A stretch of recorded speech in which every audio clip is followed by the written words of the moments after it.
Mkuu, samahani kwa kukuita muda ambao sio kikao. Mkuu, kuna tatizo. Mkuu, tumefanya kila kitu kuhusu ile kafara, lakini imeshindikana. Inaonekana kuna mtu ameingilia katikati. Ndio maana tumekuita mkuu, ili tujue tatizo ni nini. Ondoeni shaka vijana wangu. Kizizi wa kafara hii namfahamu, na mtu huyo ni huyu hapa.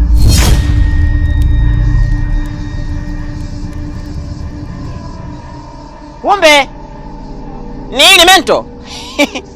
Yaani hili linaonekana linawashwa.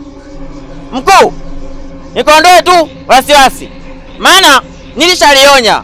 Sasa kama limekataa, inabidi nikalipe chai. Usiongee sana ukamaliza, kwa sababu mtu huyu ana nguvu za hatari na kukabiliana naye sio rahisi kama unavyofikiria. Sasa kilichopo na cha msingi ni muwe makini sana, na endapo utafanya mistake ya namna yoyote ile, kitakachotokea kitakuwa ni hatari kwa upande wenu nyote wawili. Mmenielewa? Sawa mkuu. Mmenielewa vijana? Sawa mkuu. Na mbili kiti gash. Gash.